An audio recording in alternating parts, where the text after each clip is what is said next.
That's enough. I'll let you guys respond. Well, that was a good foundation, and I do have some of the concerns that the commissioner already mentioned in terms of how does it, I mean, I've heard a lot about from different constituencies, from law firms, from small businesses, sole proprietors, and it affects each of these businesses a little differently, but at the end of the day, it's a tax that needs to be paid by at this point by businesses, so it does create the perception that might not be competitive. At least that's how I view it, that I need to make sure that we're not hurting the businesses that are going to be creating jobs and helping us get out of this rough economic downturn. Although I understand that we're adding a lot of other pieces that are helpful for business, it's a balancing act. And at the end of the day, I think we really need to look closely, and we're open to having the discussion in the Senate with the governor's office to make sure that we're very thoughtful about the entire package. At the end of the day, what I do admire about it is that it adds up, and that there's investments for the future that we need and that we've been kicking down the road for many, many years, and I believe wholeheartedly that we need to do that, and we need to pay for some of that. How? So we need to figure out how we're going to pay for some of the things that most of us would agree, and I'd like to hear more from you of what you think about the education packages and investments in infrastructure like the quarter-cent sales tax. Some people say that that's not enough for transportation. So look at the entire package, and at the end of the day, we need to make sure that we do what's responsible and sustainable. And the business-to-business, frankly, I wasn't expecting it to be part of the package. We were expecting the sales tax to be, broader sales tax, but this has got bigger implications, so we got to make sure that we understand what it means to a variety of businesses. And I've been taking a lot of emails, phone calls, meetings with different areas of the business industries and understanding how it impacts you individually. So again, it's not a done deal, but we're going to have to walk through it and find a common sense solution to make sure that we put Minnesota on the right path to sustainability and make sure that we have the revenue that we need to invest. So there's some things that I do agree with. For instance, the sales tax on internet purchases is something that I understand it is a competitive issue, and when you buy something online, for instance on Amazon, and they don't have facilities in Minnesota, brick and mortar store in Minnesota, that means they don't have to collect sales tax here. So we're missing out on revenue that can go back to our state coffers, and that can go back to your cities and make sure that we have the funds that we need for our cities to thrive and be able to continue to develop and fund other areas. So there's certain things in there that are helpful for businesses, but at the end of the day, we need to really analyze all the implications, and it's not all businesses are created equally. So I'm still digesting it and understanding what it means to different businesses. I'd like to ask Jim Johnson for his question. It relates to our current topic. Thanks, Steve. I'm going to have to try to phrase it in a question. I talked to Paul a little bit earlier about this. My wife and I are 19-year Bloomington residents in both the district. We own a staffing and recruiting firm in Edina, which is also in the district. And we're in our 20th year of doing that. The recessions are very difficult. We've been through several since 1993 when we started.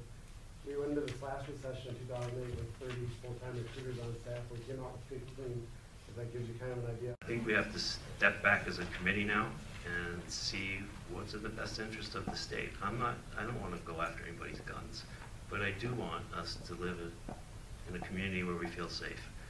And we shouldn't react just because of the recent incidents. We should take things into consideration as a whole and over a period of time. So the discussion continues. I am carrying a bill myself that isn't really a gun control bill, but it kind of is. It relates. It puts out a framework for violent felons who, once they get out of prison, right now can apply for their gun permits. And so what I've done is put a few steps in the way and say you have to be reintegrated into society, you have to prove that you have a need for it, and you have to prove that you can be productive over a period of time. And that's, I don't think anybody has a problem with that. So what we'll do over the next month is continue to listen, to continue to craft these bills, and if there is a bill, I don't even know if there's going to be a bill. But if there is, it'll be transparent and open to the public, and we will invite testimony again. So at this point, there is no bill, there's no gun omnibus bill, but we've been hearing people's views, and that's very, very helpful to us as legislators. Well, in the Senate, we don't have any bills or any hearings upcoming. Nothing's been addressed in committee. But to your question directly, I'm an attorney. I uphold the law, and I took an oath for public service to uphold the law and the Constitution, and that's my commitment. I will say, alluding to your question on the Second Amendment, that I support law-abiding and responsible gun ownership. So we need to deal with issues like unfortunate incidents like today's tragedy in Oakdale, and you know, trying to figure out what the root cause of that. How could we have prevented it? Is it locking all the guns?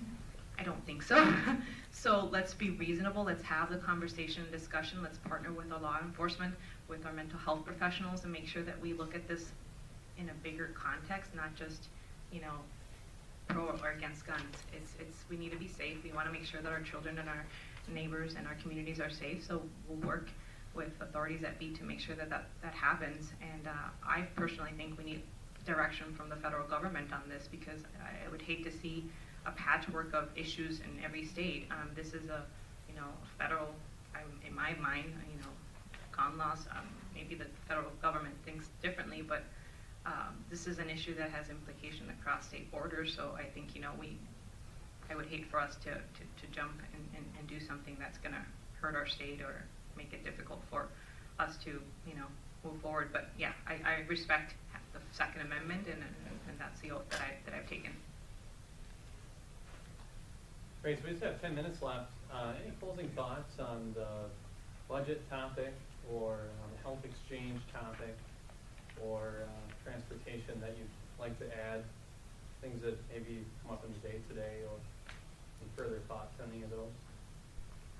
Well, I know we want to be sensitive with the time, but I do want to hear more from you. So if there's has been an area that we haven't covered today, we wanted to, at least my idea was to bring Commissioner Franz and Margaret Kelly to be able to be those resources for this governor's proposal on the budget, because it's complex. It's got many different compartments, and they know it in and out. So want to make sure that we use their resources to be here. But I also want to have feedback from you that if this format doesn't work, you prefer something different. This is just going to be a work in progress to make sure that we get your input one way or the other, because it's important. At the end of the day, Sarah Duval, my LA, who's over there with the red jacket, we field hundreds of emails every day. So we want to make sure we're hearing from you, and the purpose of being here is that we feel that we're accessible, because we're there representing your voices collectively. So we want to make sure we do the best job at that. So if we haven't tackled an issue, an area that someone wants to raise their hand and wants to make sure that we tackle it today, that'd be good to know. And that would be my closing comments. I want to make sure that that you feel free even to drop by the office and just visit us whenever you're in St. Paul. I guess my question would just be on green jobs and climate change and the environment. As far as, you know, less than 1% of our state budget is devoted to that, and some of your comments on that.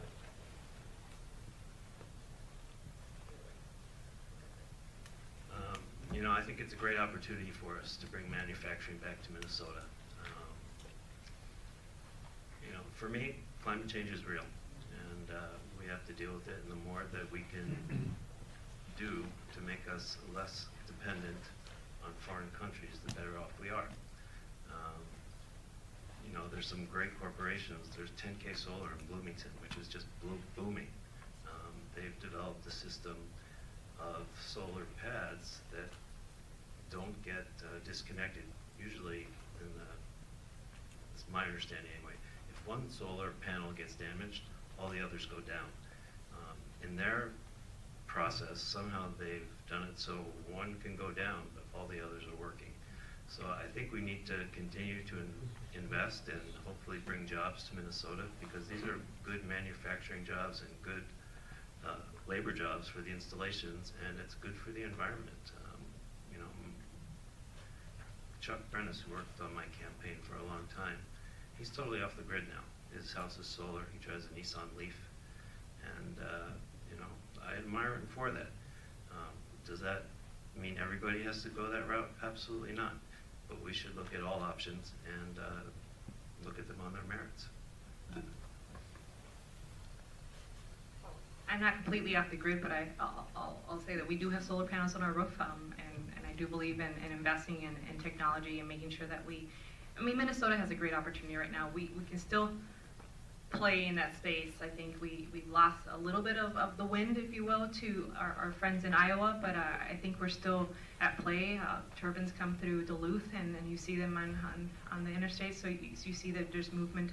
And this area is particularly, the Midwest is particularly important for wind resources, so we definitely can do a lot more on wind, and we haven't, and there's certainly opportunities in solar that we can bring here, and I know there's bills in the House that are moving along, and hopefully we'll get support in the Senate, because I think we do need to think outside the box, because again, I'm of a younger generation, I'll admit, but you know, nuclear plants, there was a time for them, and the cost to build them, you know, maybe I'm getting in the weeds here, but I am concerned about the long-term implications of any energy source, and we have to be, it's not picking one over the other, but it's having that diversity. It's okay to have nuclear, it's okay to have solar, it's okay to have natural gas, which is right now the cheapest, but you know, natural gas goes really well and pairs really well with solar and wind, so we need to look at that and not limit ourselves based on one is better than the other. I think we need to let, you know, to a certain extent, have the opportunity for all of them to grow in Minnesota, and we do have opportunities, to Rosenthal's point, Representative Rosenthal, to create jobs here, and it's not that we're gonna, you know, one industry is gonna lose against the other. There's data as well that supports this, that these are good paying jobs, and we have great resources here like the University of Minnesota, where we can be innovative and be a leader here, and we still have an opportunity to be a leader, but we have to act now. So I would say that I'd be very supportive of making sure that we make those investments, and maybe Commissioner Franz can add why the investment is so low, but we certainly would challenge that and try to do more.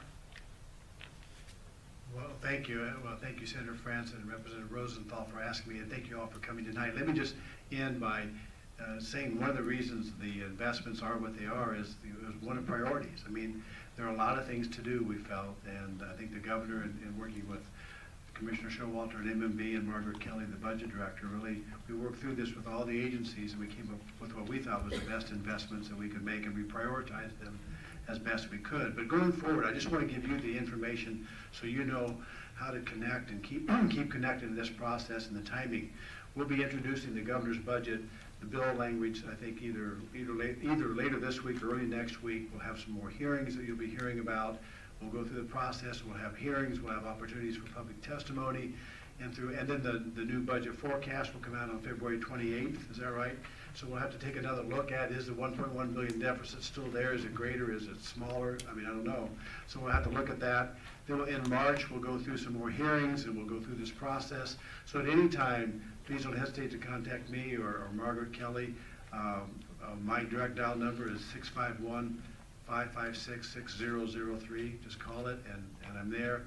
But if you want to give us more information at any time, please do so, because we're open. As the governor said, his budget is the first word, not the final word. We expect information, we expect feedback, we expect pushback, we expect ideas, and that's how we're all going to try to get this. We'll present it to the senators and to the representatives, and we'll come to some mass agreement at some point, and hopefully we'll do a job that you all think is positive. But please don't ever hesitate to contact either Margaret or myself. But thank you for letting us go.